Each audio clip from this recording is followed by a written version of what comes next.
And welcome back. And as promised before the break, we're sitting down to talk about best practices that you should develop when it comes to finances for 2016. And joining us for this conversation, we have Executive Director from the Belize Credit Union League, Corinne Fuller. Good morning. Good morning. Happy New Year. Happy New Year. I hope you had a great New Year celebration. Yes, we did. You did. Yes. Excellent. Now, Corinne, I was joking with you that this is one of those guilty segments because a lot of people, this is traditionally called MAGA season, where people are recovering from the excessive spending that tends to take place during Christmas. And accepting that that has taken place, we're going to talk about what we can do at the start of the year to help us throughout the year with any major incidents. And Christmas. So let's start off with that, right? I think this is a good time to start the conversation. It's the beginning of a brand new year, and you're feeling whatever you did, in December and last year. You're still having sticker shock. Something like that. Or we all have the resolutions. I'm not going to do this again next year, or I'll have better control of my finances. Yeah, it's a good time to start. So, don't beat up yourself too hard. It's time to start. It's it's the beginning of January, so this is a good time to start planning about what you want to do for the coming year. And sometimes I think that we go ahead of ourselves and we get daunted by planning for the long term. And this year I want to start by thinking to tell people, let's start with just for this year, what do you plan to do for the coming year? And so that you could bring it in small pieces, and then as you go forward, as you get bolder, and as more things happen in your favor, you could start to think longer term. So let's think about what can you do this year. And how do you stay realistic in your goals? Because you may start off, it's like when people say, oh, I want to lose half of my body weight by 2 months from now. It's the same thing that happens with financial resolutions. People say, I'm going to pay off my debt, I'm going to save money, I'm going to buy a car, I'm going to start a mortgage, all these things in once. How do you start? What do you start with? I always think that you have to kind of recall what happened in the last year and use that as a stepping stone. What was realistic for you in the last year? You can't continue doing the same things and expect that things will change. So have a good sit down and conversation with yourself, and you can't get around planning and thinking about it. You just don't want to leave it to chance. So start thinking about this year and recognize that things happen. So the first thing I would like to think about is think about what you would need as an emergency fund. That is an important place to start. Things happen. People die. Your car get broke down. Things happen that you need an additional money for that will really put you in a bind if you don't have it. So you could start thinking about that. I need to put aside some money for emergencies. And then you also think about the things that you absolutely have to do. If you have children that are graduating in June, that is something you have to think about. You can't leave it until June to start preparing for that. So look at the expenses that are to come. Yes, look on the things that will happen in the year, and remember that emergencies happen. And start to think about that as well and how you're going to fund those things. And you're talking, one of the things that I remember you saying off the top, and I'm still aiming to do, is to pay yourself by saving some money. So let's start there on a monthly basis too, and talk about what should that payment be to yourself, and how do you guarantee that you could have, other than having the bank a direct deposit, how do you, or credit union, how do you handle that to make sure that it gets directed there in the first place? We say you start with 10%, and we also say if 10% is too much for you, don't let that stop you. Start with 1, start with 2, start somewhere, put aside some money.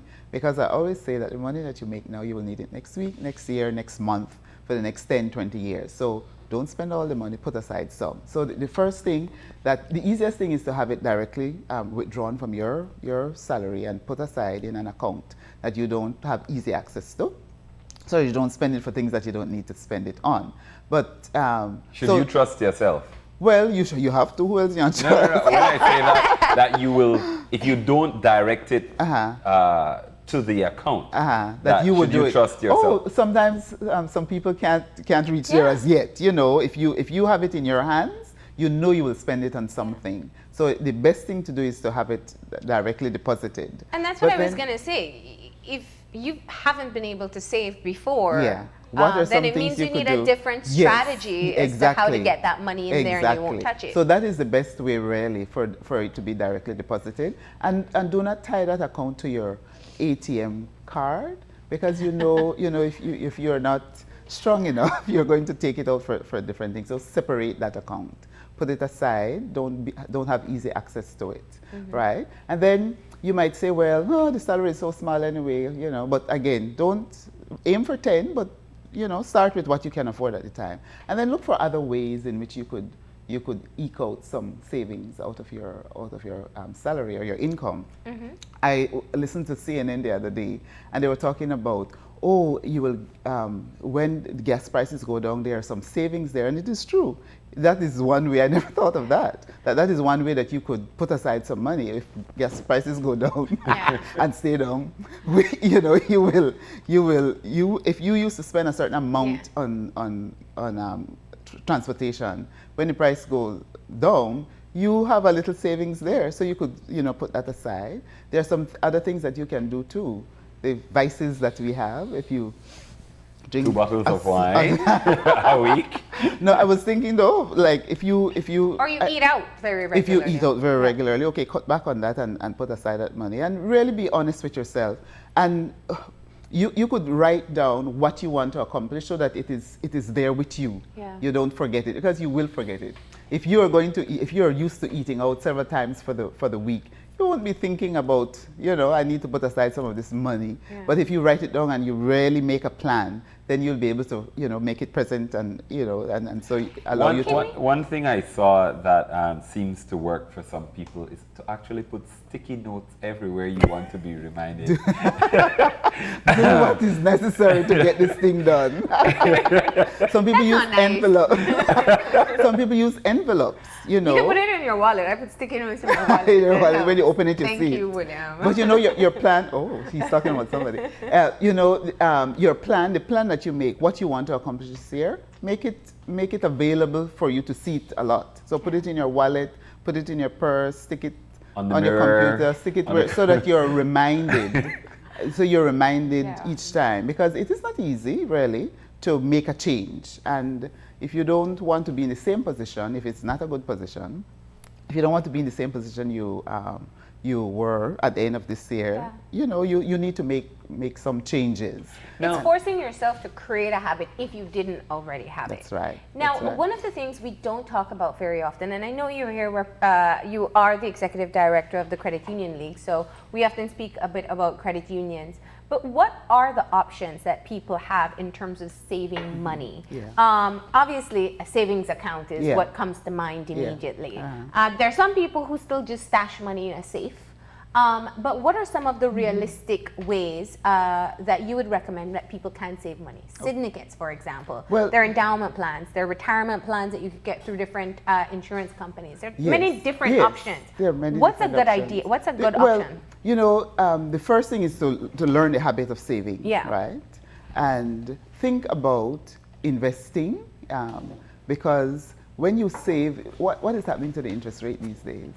It's all the way down. It's all the way down. So I always think of a person who was probably saving a lot of money, or as much as possible, and they're about to retire. But when they started this thing, they were getting 7 and 8% on whatever monies they were stashing away. Now it is down to 1 and 2. Hasn't been there for a while. Right? Now it's down to 1 or 2. So we have to look beyond just saving our money and save with investment in mind. Okay. But what are those options? Because very often in Belize, people immediately think, what do I invest in? There's no try and true method. Let me tell you what. And we're not taught it. People don't, investment in other cultures, it's the primary way people make their savings. It's set up that way. You have the stock market that people could invest in and so on. We don't have those, but there are a few things. Let me tell you, in my discussion with people, what some of the things that they've done. I know somebody who was working, and they had a farm, and they started investing in that farm, and then they retired early, and they were able to continue work on that farm and make income from that. I know people who they put aside money, they built another house, they rented that out, and then they built another house and they rented it out. And this person was a security guard, right?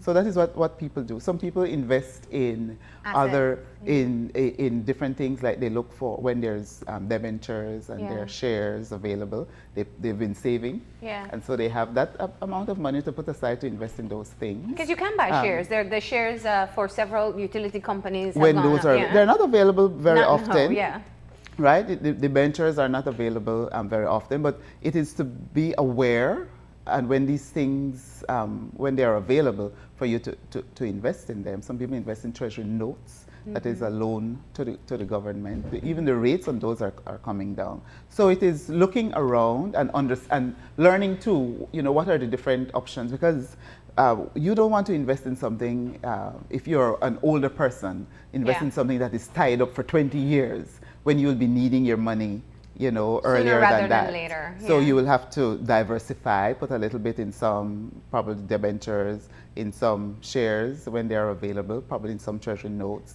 So it is not only your savings account, but the point I want to make is that you have to have some kind of resources when these things come up for you to invest in them. And the idea is to kind of diversify, so that you could get some interest from some different areas, so that if anything goes wrong in one area, at least you have a basket of things. What about CDs? I mean, should people work up to the requirement for a CD and then move it over? Is that a good idea that for is people? When it is available. Yeah. Because right now it is not available. You don't have many places that are offering you CDs, and CDs, as you know, certificate of deposit, where you deposit a larger amount and it's tied up for a while, but you get a higher interest on it.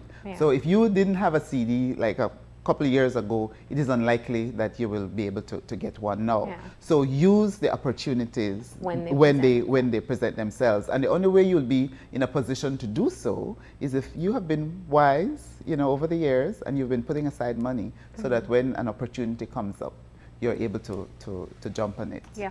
Right? A lot of what we're talking about is money in hand, where people actually have access to that.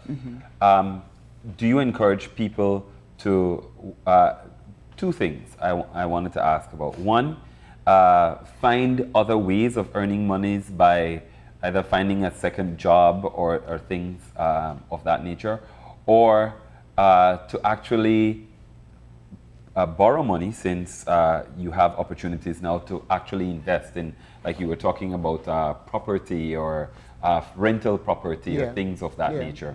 Well, let's talk about the first one. I think I will say save while you can, and I also say earn while you can. While you're still young, you have the energy, and there's the opportunity. Earn as much money as you can. Whatever takes up your time, that you spend too much time relaxing. I mean, that is good to relax. I'm not saying no, but use your time productively so that you could earn as much money as you can. If you have a special talent, you could turn that into earning income. So it is important. That way, that is one way you could fund your emergency fund. You do additional things and you're not encroaching on your employer's time. You do additional things that will earn you money. Instead of just spending it on any old thing, you could say, I will put this aside to start my emergency fund, to start my savings for my retirement, to start the savings for a down payment on my house, or if I need a car, things like that. So use your talent and the resources that you have to earn income while you can. And you could use that to jumpstart you. Right, in certain things. And then the other one was borrowing to invest. You look on that carefully, because if you borrow to invest, you have to pay it back, and you look on your situation to make sure that you can repay, and so that is something that can be done. But you look at it carefully to see how long you'll have to repay this loan, and when you start getting a return. When you start to get return from your investment. And things like that. So you need to look at it and see where you are to make sure that you're not left you're not left in a bind where the investment doesn't work out and then you still have this loan to repay. Now, you spoke earlier about capitalizing when you make a saving. But it's also important to point out to people that a saving is a saving, which means it's not extra cash in hand for more dinner outs or a vacation, unless you're going towards a vacation fund. So if you cut back on, let's say, electricity, try to move towards more energy saving practices. If you'll try to use your car less and save on gas, and gas prices hopefully eventually go down. Is there any advice you'd give to people in terms of how to make sure that the money saved is actually saved? Sometimes everything gets caught up in this whole spending pattern that we have. So I think the importance of writing things down are important, so that okay, I did save $10 per month on the electricity bill. So actually take that $10 and save it. Don't let it, keeping things in front of you is important. So write it down and put it in those places that you will see it often. Include the entire family so that they could see the steps that you're making and what you're accomplishing, so that everybody could participate in it and you reap the rewards. But if you just save a little bit from the electricity and save a little bit from the gas, and you don't make that next step, that's a very good point, that next step of really putting it aside to meet the purposes that you wanted it for, then you'll didn't really save it. You didn't really save it for what you wanted. You'll probably end up with that. You might say, oh, I have extra money in my purse, time to go to eat. Or you save it at the pump and then you go in the gas station and buy something else. So be purposeful. Be purposeful in what you want to accomplish. One of the things that we see globally that has not really become, it's getting there slowly, is the use of a debit card as opposed to carrying cash. What do you recommend for people? Because I myself, on a personal basis, the more money I have, the more free-handed I am with it. So I try to avoid having cash on person. Right? So how do you get around, for example, where we're not that kind of a society yet, where you can just go and use your debit account? And that is similar to the ATM card that we have, right? You could use your ATM card at the in fact, most ATM cards are debit cards for most institutions. It depends on you. If you have the discipline to have this money and know that this is my utility money and I am not spending it on anything else, but you have other people who don't have that discipline, but the debit card could also, you could just be swiping it. And you're not aware that, until it gets declined somewhere. Until it gets declined, right? So it really, it comes back to your discipline. It really comes back to your discipline and recognizing that you are responsible to make this thing work. So figure out which one works for you. Some people use envelopes, and I think that is a. So let's explain that. You put the money. You put the money that you have for certain things in different envelopes, and you mark it, and when that money finishes, you finish. So you put your utility, you put your food money in an envelope. You put the money for gas in an envelope, and so on, and you use it. You actually take it out that way. It works for some people, but for some other people it might not work. So you're trying to figure out something that will work for you, that will allow you to keep within your budget. And of course it boils right down to having a budget so that you know what you want to spend on what. And there are also apps and things you can use online to help you, right? Oh yes, definitely. There's a whole heap of stuff that you could use to track your spending. You could use a notebook, even if you're use a notebook. But you have to be disciplined with it. I've tried this. This is, you spend $5 and you say, oh, it's just $5. I don't have to document it, but that adds up. Exactly. What's for some people? Is it a case of denial, living in denial? Why encourage people to actually document every penny that you spend? So that you know where your money is going, especially if you have a plan. And you know that you want to accomplish certain things, and at the end of the year, it is not happening. Why didn't it happen? It didn't happen because the $5 every day that you spent that you thought was not very consequential. You just spent that on breakfast, or whatever, and I won't bother to put aside lunch today. I will buy lunch today, or I'll take my friends out to eat and I'll pay the bill. Things like that. So that is why you need to write it down, because you need to see where it is going, and that will help you to make the decisions that you need to make as for it to go where you need it to go. Because when you just spend it like that, anything could happen. Anything comes up and you spend money on it. And it's different when you see something like that. I mean, this is a great graphic you have up when you use tracking tool, for example, and a graph pops up and half of your graph is eating out. Yes. And the rest is to fulfill your requirements. You realize how much of your money goes towards some of your habits. Exactly. Yeah. And it really should help you to change how you do things. Take a look at it. And we're not used to doing that, not true? We just used to wait for the next payday, and then the rat race, it just continues, and then we are in the same position that we were last year, and we haven't accomplished the things that we set out to do. Pretty much like a diet, maybe. But, you know, we have to try harder, I think, because especially with emergencies, you don't know what is going to happen. But you do know that chances are that something will happen that will, you know, that you will need to have some additional financing to deal with. Let me ask one question, because in some cases, people may be the most disciplined person in that particular family, or they might be earning the most money. How do you manage other family members' emergencies? Because I think for a lot of people, that may be a major one. Yeah. You have people who are constantly in crises, and they turn to you. Yeah. So you learn a word, right? Yes? No. Maybe?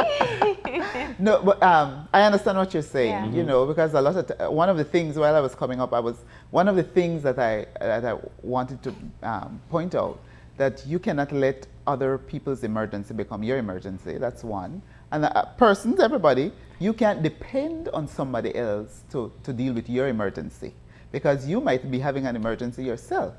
You understand? Yeah. So you can't figure that you could spend what you want and do what you want with your money. And then if something comes up, my brother who makes more money, or I think he makes more money than everybody else in this family, or who has always been helping out, that he will be in a position to help me. Maybe he will not be in a position to help. Maybe he just now want to help because he has his own thing going on. So, or has a financial plan in place. Exactly. So don't, and that happens a lot. You know, you do what you want with your money. You go to eat, you buy whatever, and then there's an emergency, and then you expect that somebody else should move away from their plan and assist you. What about shared households? I love when you were here the last time you spoke about ensuring that even if it's a shared household, that everybody contributes what they can. You know, it can't be, it'll be based on what you make or can afford. Yeah. And it needs you to sit down and decide how that's going to work. Is it good for shared households to have an emergency fund too? Of course. Of course. Jointly put together? It could be jointly. If it is joint things, what are some joint things that would be emergency? Maybe we have a car that everybody uses to go to work. Something goes wrong with that, so you'll probably expect everybody to assist with that. The gas finished earlier, the tank leaked.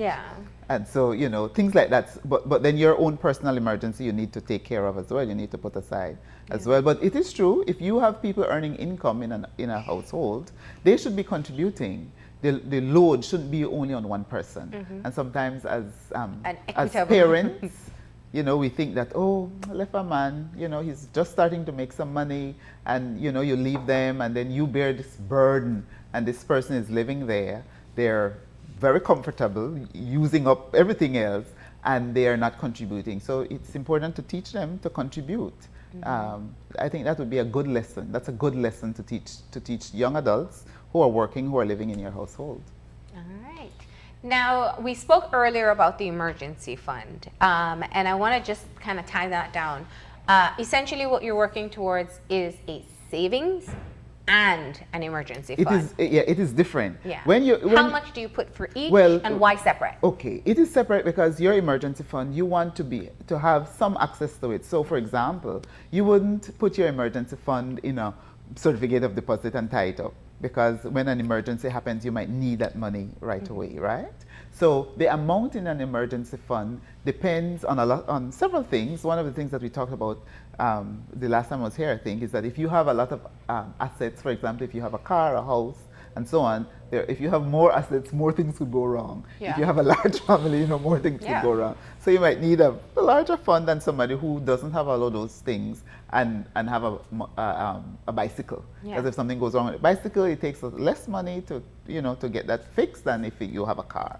So those are some things that you consider. But the thing that they usually use for the amount that should be in your emergency fund is if you're working, the time it will take for you to get a job if you lose your job.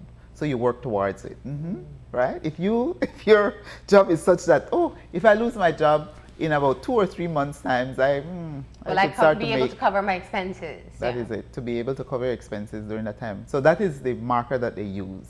It's different for different people, but start. And how much should it be? 3 months? It depends. The amount of time that it takes for you to get a job if you lose your job. For some people it might be 3, 4, 5, 6, but they say it's 6 indeed. Yeah, the ideal is 6 months. 6 months of your expenses. Which seems daunting, but as you say, you just start. Yeah. Start. And that actually covers my other question, because I was going to say, if you have an emergency fund going, let's say you'll have car problems, or the roof is leaking, or your child needs a new shoe or school bag or something, and the end of the year come and you don't use your emergency fund, do you divert it somewhere else, or do you keep building on it? Well, you could, but you continue building on it. Okay. It is that sense of security that you have, that if anything goes wrong, you at least have the resources to take care of it. I always think to myself, if you have a child and that child gets ill and you are the type of person who drinks 3, 4, 5, 6 soda every day, you buy fried chicken, or things like that, things that you could, lifestyles that you could, you need to cut back on, and that is resources being used for those things that you can do, you can do differently. And you have a child that is ill, but you don't have the money to do a simple test or to take that child to a doctor. Think about it that way, that you need to change certain behaviors so that you're in a better position to take care of those things that are important. Now, one of the things that is resonating with me is the fact that there should be conversations around expenses, especially when you're in a shared household, or just you have an ailing parent, for example. That's what I wanted to touch because you talk about emergencies, but people don't often think about that. Yeah. That you have a parent who gets sick. Doesn't have insurance. Or is just an aging parent as well. And how do you handle that in case of an emergency when they're siblings? Yes. That is very important because that is the reality. Maybe we don't have children, but we have parents that are older and need care. And we talked about how health care is expensive, and so that alone should help us to start thinking that we need to put aside some money to take care of these things. And there are other things. It could be that you have a child that is disabled, that needs special attention and things like that. And it doesn't have to be that the child is born disabled. So things happen. So emergencies do happen that you need to take care of. So it makes good sense, to put aside some money. One person told me that, they're not thinking they should have better save no money because suppose then dead, then money are left with their wife and then they spend it on somebody else. And I say, listen, we're not living to die, we're operating as if we will live. So a few of us will die, yes, and but operate as if you have a future and that you want to make that as bright as possible. And life expectancy has increased, so you're looking at the very least 15 years, or depending on when you retire, at least a few decades to survive without a paycheck. So it makes sense to plan for that. So there are so many things to plan for. What's coming up in the next year, your long-term plans, your retirement plans. It's the sooner you start, the better for that. And let me just put in a point here. Even if you get even if you're working with the government, say, and you get a gratuity and a pension, it is much less than your salary. So you have to put aside some money to to bridge that gap. And Social Security, if you retire at 55, Social Security starts at 65, I think. 60 or 62, something like that, but it doesn't start at 55. Yeah. I don't remember the So age right now. You still have a couple of years. Yeah, so you still have a couple of years for you to. I have an important question, I think. Because how do you reward yourself for good behavior when you're sticking to those? Because I think sometimes I've noticed in Europe, I was reading up, and they do this thing where every 10 years or so, people are rewarded for contributing to their pensions, etc. So it's not, you don't wait until you're 65 or so and you can't enjoy any of it. And they found out that it's also tied into making happier and healthier people within the workforce. So I was thinking about all of it, and it seems, you know, more stringent. People feel it more like, oh, I have to forego this, I have to forego that. So how do you get people to think about a healthy balance, perhaps rewarding yourself for doing all the right things without gouging? Yeah, you could reward yourself every month. You know, you could do that, or you could plan towards a bigger reward. But that is a very important point, because you're working and you deserve to be rewarded. It's just that sometimes we dwell on the reward too much. but that's work hard, play hard, no? But you're right. You deserve to be rewarded. You deserve to take a break, and you could plan for that as well, to make it affordable. That is the word that is important. And you've often spoken about budgeting, putting in a recreation line. Definitely. So you dedicate money towards it. Definitely. You're working, you deserve it. Of course, to what you can afford. Yeah. And sometimes the reward will be a big blast, but you've planned for it and you could afford it, and it won't dent you for the rest of the year, you know? So it's a balancing the thing, so that you're not left going to your neighbor to fund your retirement, your emergency, and your retirement.